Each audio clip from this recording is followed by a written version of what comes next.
Oh, look at this card. You know, it's so nice. Oh, I love that. That's You adorable. think? Look at the little puppy in the cup. Yeah, That's like so puppies. cute. Yeah. What about yeah. this one? I love this one. Oh, the cat. It's the little kitty cat. Oh, He's yeah. saying he's really fine. Yeah.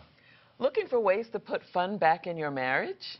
On today's episode of Family Talk, we'll talk about how to nurture fun and friendship in your marriage without breaking the bank. Stay with us.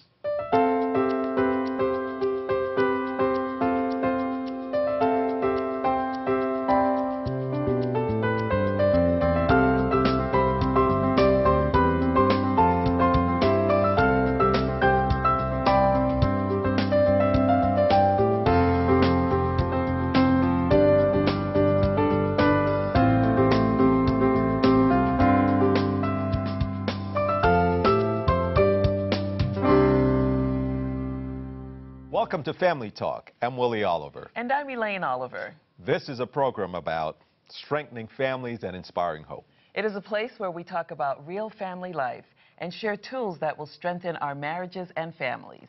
I like to say, when we have stronger marriages, we're more likely to have stronger families, stronger churches, and stronger communities. Yes, and we really care about having strong marriages and families.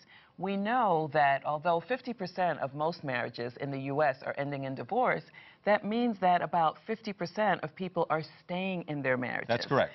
The problem with this, and maybe not a problem, but the issue is that although many people are staying in their marriages, they're not happy in their marriages. And so we want to talk a little bit today about having a happy marriage. Well, if you're going to be married, you want to be happy. You want to be happy. You want to have a good time. You don't want to just stay in drudgery. You want to make it good. In fact, I always say that I want to be married for a lifetime, but I certainly don't want to be unhappy. I want to be happy in my marriage. I want to be happy. Well, you have to choose joy. You know, people forget that they have much to do with their own happiness. A lot of it has to do with attitude. And what am I contributing to the joy, to the happiness in my marriage? Exactly. And one of the things that people do is that they get married. Well, before they get married, they have a lot of fun. Always. They do fun things. Can't wait to be together. They go on dates. Yes. They look for exciting and joyous things to do. New dinner opportunities and... taking walks, yes. going on bike rides, going to the park, yes. getting gifts for each other. Yes. And then we get married and we stop doing all those things. We quit dating each other. We quit doing all the nice things we did for each other. And we think that the euphoria, the happiness that we enjoyed before marriage is going to continue. How can it continue if we have quit doing the things that brought happiness? Why do we stop? Why do we stop? Because we sort of, I guess, get bogged down yes. with just the daily life. Yes. So we often hear couples say that they've grown apart or they've lost interest in each other. Well, the reality is, unless you're intentional about growing together, you're going to grow apart. Absolutely. So people really need to keep having fun. Keep having fun. Keep looking for exciting ways yes. to make their marriages enjoyable. And that's what we want it to be, because if you're going to be married, you want it to be enjoyable.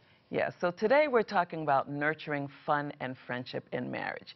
So stay with us on Family Talk. We'll be right back.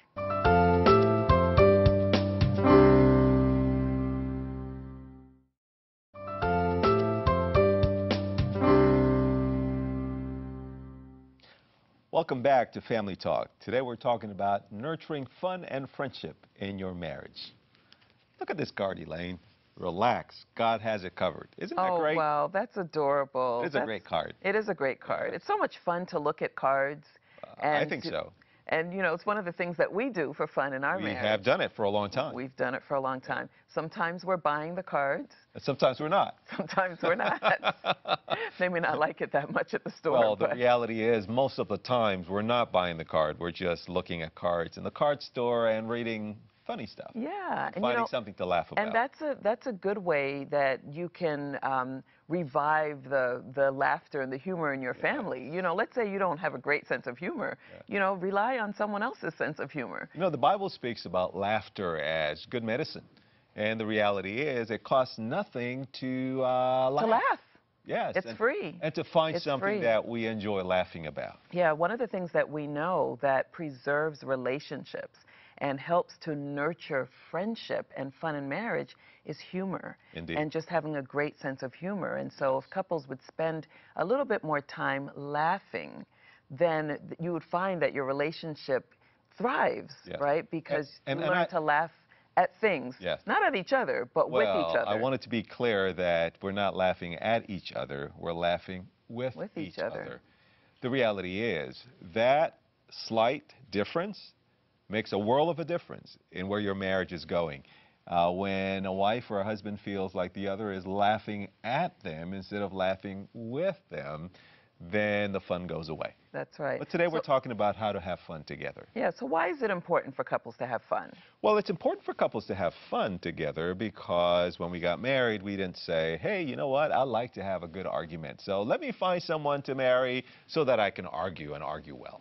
That's right. That's very funny. You get married because you want to have fun. You want to have fun. You know, or you want to keep having fun. You want to keep having fun. And you know, the funny thing is that, you know, when people are dating, they're always, most times, looking for exciting things to do. Yes. You know, what can we do today that's fun? Yeah, and you know, the individuals in the relationship will plan exciting dates and exciting things to do, or they want to surprise each other. Right. They want to take each other to favorite restaurants. And they so want to cook a meal. That's why I want to marry this person. Is that why you married me? That's why I married you. What we were about always doing fun things. We were. You know, we did a lot of fun things, and sometimes many of them were free.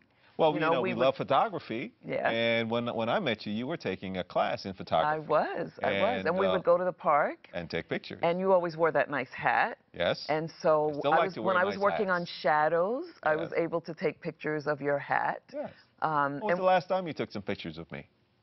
I just took a picture of you. Oh, now it's with the iPhone. That's right, with the iPhone. No longer these big 35 millimeter cameras. No, it doesn't have to be developed. So that's something simple that you can do. So couples need to learn that marriages will go better when you have fun, when you're nurturing that friendship. When you have fun, you actually bond together as a couple.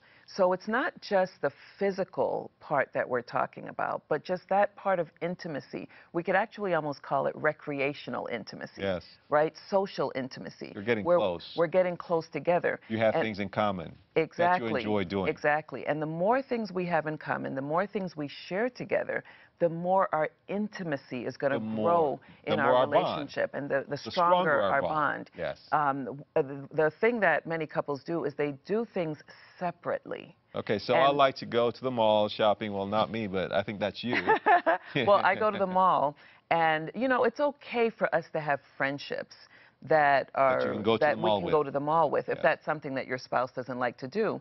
But if I spend all my time shopping with my best friend, with my girlfriend or my sister-in-law, then that's the relationship that's being nurtured. And that's the relationship that you feel most close to. So when I have a problem or an issue, those are the people that I want to call. So it's really critical for couples to find things that they can do together and share together.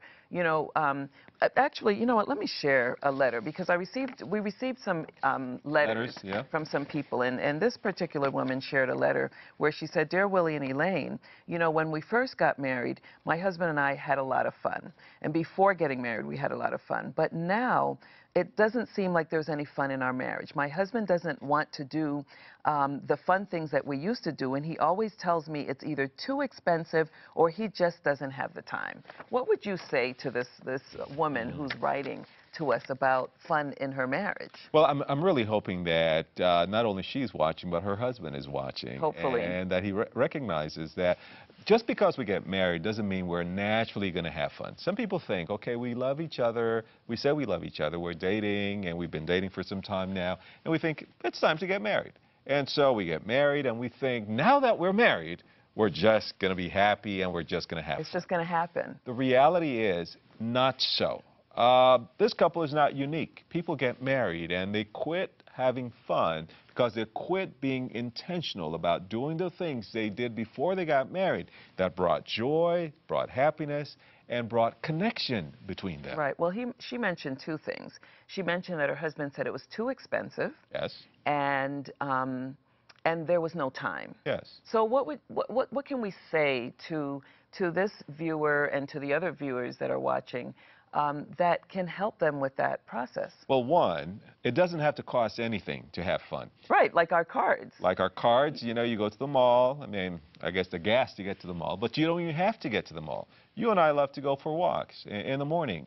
And for us, our best walk is on Sabbath morning, you know. That's right. Especially on a sunny Sabbath morning. That's Early, it's fresh. It's especially in the spring, it's fresh. You can go out there, you hear the birds singing.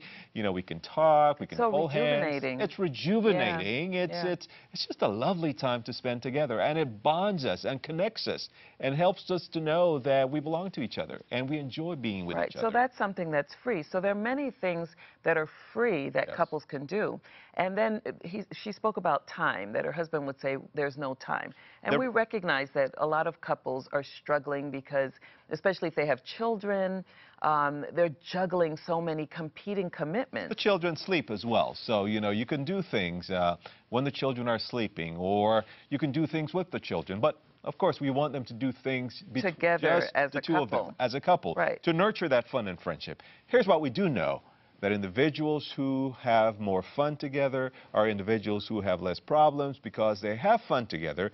It's easier to connect with each other, and it's easier to talk about the things that are not going so well. When you're not having fun, you're afraid to even approach your partner with the problem because you're not really getting along, and you're kind of distant, and it's really difficult to speak about important things with someone you're not really close to. So you're saying that the more fun a couple has, the easier it is to resolve conflict. Yes. And then the more we resolve conflict, the easier it is to have fun. To want to have fun. Right. Yeah. So having fun is actually going to give you that impetus. The relationship. Having fun is going to give you the relationship, the type of relationship that keeps the channels of communication open because your relationship is stronger and healthier. But for that, you have to make time. You know what? It doesn't matter what it is we're doing in life. If we're going to be good at it, we've got to take the time. You have to make the time, and you have to make it a priority. So it's not good enough to say, well, I'm working, you know, I have all these other responsibilities, we've got the children. We have to make it a priority. And I keep hearing you use the word intentional. Intentional. We have to be intentional about including this fun in our marriage. We're talking about nurturing fun and friendship in our relationships, especially in marriage. Stay with us. We'll be right back.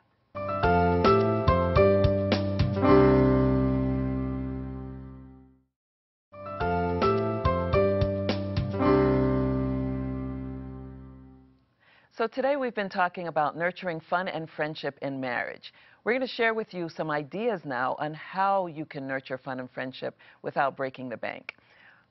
Look at this card. Yeah. Isn't this adorable? Smile, God loves you. Beautiful. Doesn't that make you happy? It does. It does. These are just wonderful, wonderful thoughts that, you know, again, when we go back to the idea of, you know, just sharing cards with each other, sharing thoughts with each other, all of these are ways in which we can nurture fun and friendship. Because we're not just talking about having fun, we're also talking about nurturing friendship.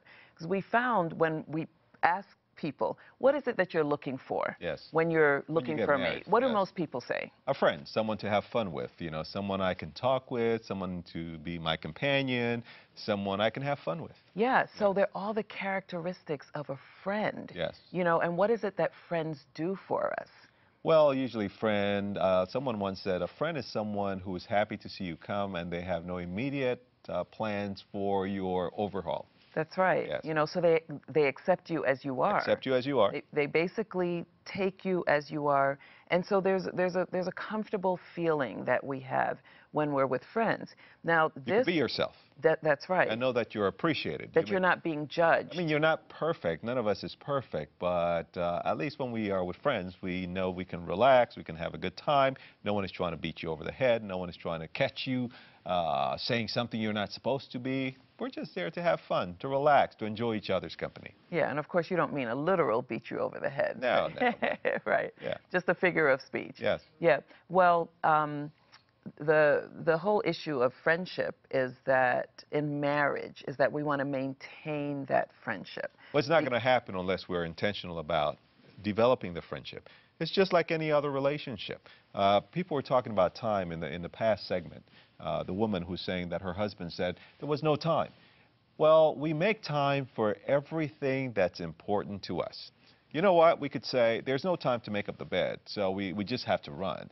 But if you want your room to have, and you know, I may be in trouble with some of the people who are watching who are not big Right. on making up their beds. Right. I like my bed made up because Right. I like the room to look nice and clean. Just taking a So shower. you make time for it. You know, you want to be clean, you want to take a shower, you know, you want to wash your face. Well, oh, I'm in a hurry, I have to go to work, so I don't have time to wash my face. I don't have time to take a shower. After a while, no one wants to be around you. So the reality is, in life, everything that is worthwhile, we need to take some time and do it. Make the time. It's very similar to budgeting your money. And you know, sometimes when you go to a financial counselor, they may say, look for the ways in which you're spending your money. So it's very similar to your marriage. Look for ways in which you are spending your time. And I suspect that if we were to really sit down and account for every minute of our day, we will find that we have more than enough time to spend time with our spouse, nurture that relationship, spend time with our children, and still have time for all the things that we want to do on our own. If we budget our time. If we budget our time wisely. Yes. We've spoken in the past about the media invading our homes and how much time we give to media, television and computers and smartphones and other media. And the reality is we need to set some boundaries so that we have enough time to do all that's important. And the reality is we can't afford to not spend quality time with each other in marriage. If we're going to grow together, if we're going to have fun together, we're going to have to schedule that fun in. It's not just going to happen because now we're married. It has to be scheduled. And so what we usually recommend to couples is that you set aside one night, at least one night. At least one night. If you want to do it for more than one night, yes. That's even better. Yes. But at least one night a week that you're just having fun. Yes. No problem discussion, no issues, no conflict. You're not discussing the budget. Yeah, you're not talking... The fact that we need new tires in the car, we're just having the fun. fact that Johnny needs braces or yes. whatever, it's just fun. Now, this is very hard for many couples. It is. Because what happens is once we've set that time aside, then someone says, ooh, you know, I have a captive audience, yes. right? I have you here, you're not on your cell phone, you're not on your iPad or your computer, yes. and then there's that temptation to talk about problems. Yes. But we really want to advise that if you're setting time aside for date night, make it a date night, make it a fun time for your relationship. Put aside the problems, resist the urge to talk about issues and other conflict in your relationship. And that's not easy. And allow yourself to have fun. And I find that if you can get couples to do that, you know, there are couples that we work with sometimes, and when they allow themselves to have fun, to just resist that urge, they find that they feel better about each other. Yes. Because it builds endorphins yes. inside of you. So you actually begin to start feeling attracted to your spouse again. You stop looking at your spouse as the person who's creating problems. Yes. Because, of course, in our relationships, when we have problems, it's not me, it's you. It's always the other person. But when we have fun, we begin to feel better about our spouse. Well, when we're having fun, I'm laughing with you, I'm having fun with you, I'm thinking good thoughts about you. It engenders even better thoughts. The more time we spend together and the more time we have fun when we spend together, the more I'm going to want to be with you. Right. Because the reality is we're in marriage because we want to have fun, because we want to be with this person, because we enjoy this person. And one way to do that is by being intentional about making ourselves enjoyable to be with. Not just how the other person can make me happy, but what can I do to surprise my spouse? What can I do that he likes, that she likes, that will really put a smile on his face or her face? Yeah, it's the whole notion of choosing joy in your relationship. And then it also allows you to feel better about your spouse, about your relationship, and thinking that maybe the problem that I thought was a huge problem is not such a big problem. Because one of the things that we do in relationship is that when there's a problem, it festers and it grows. It goes unresolved. And now we begin to think that there's a problem with our entire relationship. Well, you know, when it's not the whole person, it's not the whole relationship. it's not all or nothing. Right. You know, and if we can just capture this thought that it's not all or nothing. You know, a part of me is upset with you, but the other part wants to make things right. The other part wants to have fun. The other part wants to have fun. And what usually happens with couples is when they have conflict, then their spouse becomes a caricature of whatever bad things they're thinking of. Yeah. Instead of recognizing that it's not all. No, I married this woman or I married this man because he or she has these great traits and these great qualities. And the fact that they just did something that upset me is just a small part of the total of that individual. So if we can compartmentalize and say a part of me is upset with you, but the other part knows that you're a wonderful woman, that you're nurturing and kind, that you do wonderful things for me, and you try to make me happy. Yeah, so what does the Bible say about having fun and laughter? Well, you know, the Bible says in Psalms 126:2, our mouths were filled with laughter, our tongues sang for joy. Then it was said among the nations, the Lord has done great things for them. Let's take a break now, and when we come back, we'll continue with our takeaway for today's nurturing friendship and fun in marriage. Stay with us.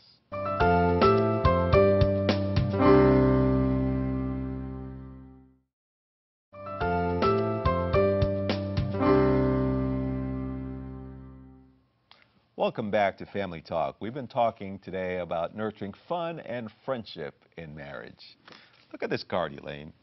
Thanks to you for all you do. Serve the Lord with gladness.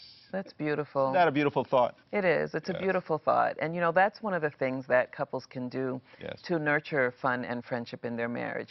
And, you know, we shared that it's wonderful to look at funny cards, but it's also nice to share a thought like that with your spouse.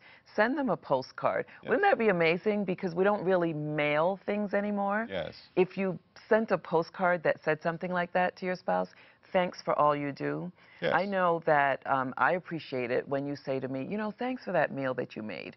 You know, I just Or when loved you it. thank me for the meal that I made. Or I thank you for the Yes. meal that you made. Yes. And I know how much you appreciate that. Absolutely. So that's one of the ways that we can nurture friendship in our marriage, that we don't take each other for granted. And the reality is, now with our smartphones and all the things that we have, we can send each other SMS messages. We can send cards on email. We can do all kinds of wonderful things. Yeah, just with short thoughts. So it doesn't take a lot of time and it doesn't cost anything. That's correct. But even so, even if it costs a little bit, it's okay. You know, our spouse is a special individual. Yes. The closest person to me on earth other than God, my spouse. That's right. You know, so why not do something special? Unfortunately, we don't pay enough attention. I remember in my own situation, it took me 16 years of marriage to recognize that you really love flowers. 16 years of marriage. And once I found out you love flowers, I put it in my smartphone, and it came up every Friday, just before sunset, a couple of hours, you know, buy flowers for Elaine. Yeah. So I don't have to buy a big bouquet. I could pick flowers. Exactly. But Doesn't get have to be something expensive. that conveys to your spouse that they're special to you, that you love them, that you really care about. Yeah. So the takeaway then is that we need to be intentional about nurturing fun and friendship. We've got to make the time. And if it's something that's a little expensive or costs a little bit of money, we can budget for it. Absolutely. You know, we can plan for it, but that comes with being intentional. So we've got to find ways to put the fun back in our marriage. We've got to put it in the schedule, and we've got to do it. And that's what we always say to couples. Don't just put it in the schedule, but do it. Do it. Find out the day that you're going to do it. Plan that day. Is our date night going to be on Tuesday night? Yeah. What are we going to do, and when are we going to begin doing it? So from this day forward, we hope and pray that you will put the fun and friendship back into your marriage, that you will be intentional about nurturing your friendship, nurturing your fun in your marriage so that your marriages can grow and thrive. That's all for today's Family Talk. Join us again when we'll talk more about strengthening families and inspiring hope.